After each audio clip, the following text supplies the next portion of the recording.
All right, ready to dive in. Today we're tackling AP exams in India.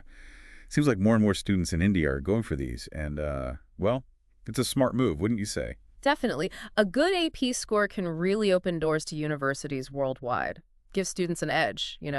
But, and this is important, they got to get the specifics right. The process in India, it has its own quirks. Right. Don't want anyone getting tripped up on the technical stuff before they even start studying. So where do we begin? What's the first thing students need to know? Okay, so big change coming up. Starting in 2025, get this, almost 30 AP exams are going digital. Whoa, really? Digital, like on a computer. Exactly. Yeah. They'll be using the College Board's Blue Book app. Big shift. Imagine no more those rooms full of desks and everyone hunched over their bubble sheets. Wow. That is a big change. I remember those days, the stress of making sure you had the right pencil and everything. Though I can't imagine trying to do like a complicated calculus problem on a tablet. And that's exactly why students got to get comfy with this Blue Book app early on. It's got special features, like tools for equations and what they call digital scratch paper, stuff like that. Takes practice. College Board has resources, of course. Getting familiar with the tech beforehand, that's going to be huge for calming those exam day jitters. Totally agree. Who wants to be figuring out the app when they should be, focusing on the actual questions? So about those exams, when are we talking timetable-wise? When are these digital exams happen? And mark those calendars. Main testing window for 2025 is the first 2 weeks in May, May 5th through the 9th, and then the 12th through the 16th, to be exact. No wiggle room with those dates, huh? Nope, not at all. This is different from, those traditional exams with their multiple dates, digital APs, very strict schedule. Students really need to think of them like hard deadlines. Good to know. And hey, here's a pro tip from me. Don't wait till the last minute to pick your test center. Not every exam is offered everywhere, and some places might have limited spots. 100%. Getting in touch with those test centers early is super important. Make sure you can actually take the exam you need. Plus, it gives you time to sort out any logistical hiccups. Smart move. All right, so registration. When does that open up? Any deadlines students should be aware of? Registration for those authorized test centers, it kicks off September 16th, 2024. That's the first date to keep in mind. But here's the catch. Deadlines. They can change a bit depending on the test center itself. So it's not just one global deadline to remember. Exactly. Best thing to do, always. Double check with your test center. Get their specific deadline. Avoid that last-minute scramble. And while we're talking deadlines, some centers might have a late registration period. But that usually comes with, you guessed it, extra fees. Nobody wants to be paying extra just because they forgot to check the calendar. And since we're on this whole being prepared thing, what about test center policies? Are those standardized or? Great question. And that's where things get a little tricky. See, each test center in India, they kind of do their own thing, meaning their rules on things like, say, cancellations or refunds, those can be different from one center to another. So we're talking being extra careful, right? Double checking all those test center details when registering, like it's serious business. Okay, but once a student, have the logistics figured out, what about eligibility? Who can actually take these exams in India? Okay, so good news here. The eligibility, it's pretty broad. Current students, homeschoolers, even recent grads, they're all good to go. That's awesome. Opens things up for a lot of students, no matter what their educational path has been. But wait, there was something about specific ID requirements for test centers in India, right? What's the deal with that? You got it. This is important. So in India, you'll need your original passport at the exam center. That's your primary ID. But we get it. Not everyone has their passport on hand all the time. So there's an alternative. Your Aadhaar card. Okay, that makes sense. But there was something specific about the Aadhaar card format, wasn't there? You're sharp. It's got to be either that original letter format, the one you get in the mail, or the PVC card with the hologram. No photocopies, no downloads, just those two will fly. Gotcha. Original passport or the official Aadhaar, either the letter or the PVC card. It's like they need to see that holographic proof, right? Which makes sense. These exams are a big deal. Speaking of, let's tackle some common questions students have about the AP exams themselves. How many exams can someone realistically take in 1 year?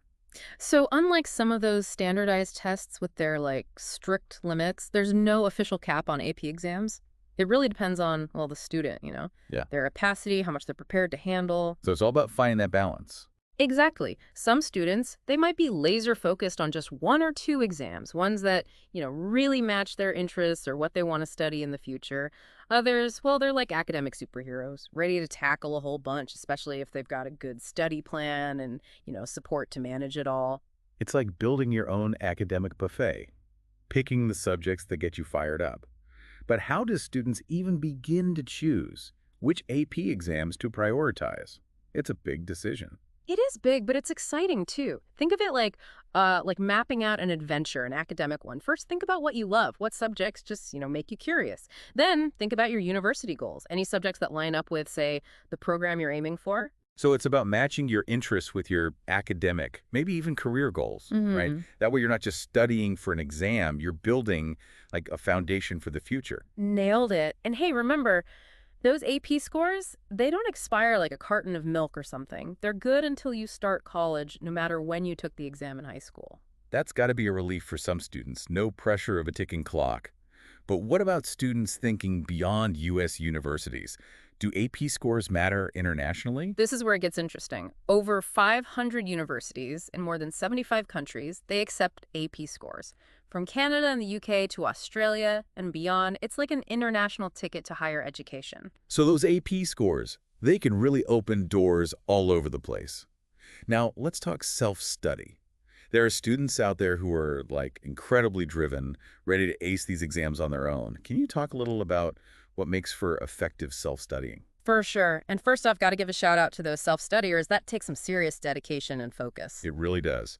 It's like, running a marathon without the cheering crowds. You got to be your own biggest fan. So how do they do it? How do they stay motivated, stay on track? One big thing is setting realistic goals. Don't try to like cram a year's worth of stuff into a few weeks. Break it down, make a schedule that works for you, and this is important, celebrate those small wins along the way. Pace yourself, right. Like you said, it's a marathon, not a sprint. Yeah. But for those self-studiers, what about resources? What does the College Board offer to, help them out? Oh, they've got some great stuff for students who like, structured learning.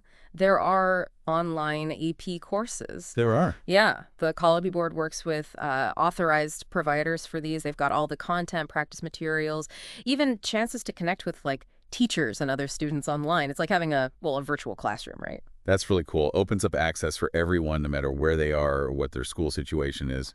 But what about students who maybe can't do a whole online course? Anything on for self-study? Definitely. They've got these AP daily videos, totally free for everyone. They're short, focused lessons taught by, experienced AP teachers. Breaks down tough topics into like bite-sized pieces. Perfect for when you need to like really get a concept or figure out something tricky. Like having an AP tutor on demand. That's awesome. Okay, let's do some rapid-fire questions. Students always want to know this stuff. Can you take both the Calculus AB and Calculus BC exams in the same year? So you can definitely take both the courses at the same time, but for the exams, just one per year. Remember Calculus BC? It builds on what you learn in AB. It's like the next level up. So better to do them in order, get that solid base in AB first. What about physics? Can students double up on those exams? For sure. Actually, you could take AP Physics 1, Physics 2, and even one or both of the Physics C exams all in the same year. So, yeah, if you're into, unraveling the secrets of the universe, lots of AP Physics options. That's great. They can really go deep into the areas they love. Okay, last one. Can you retake an AP exam in the same year? Like if, something went wrong the first time? Unfortunately, no. Same year retake isn't possible. But you can absolutely try again the next year if you want to improve that score. Gotta remember setbacks. They're part of learning. The important thing is to learn from it, come back stronger next time. Love that attitude. It's not about the fall. It's about getting back up. Any last words of wisdom for students getting ready for this AP journey in India? What if, say, they find out their dream AP exam isn't offered at a center near them? What then? Don't give up. Honestly, a little bit of taking charge and getting creative can go a long way. Talk to the AP coordinator at your test center. They often have like insider info and might be able to point you in the right direction. Also, reach out to schools that offer AP courses, even if you don't go there. They might have some insights or advice. All about advocating for yourself. Right. 100%. Look, the AP journey, it might have some bumps along the way. But with the right info, a good dose of determination, and, not being afraid to ask for help, you've got this. Couldn't have said it better myself. It's about embracing the challenge, Remembering every step you take gets you closer to those goals. To all you ambitious students out there, we're rooting for you. Happy Yeah. studying, everyone.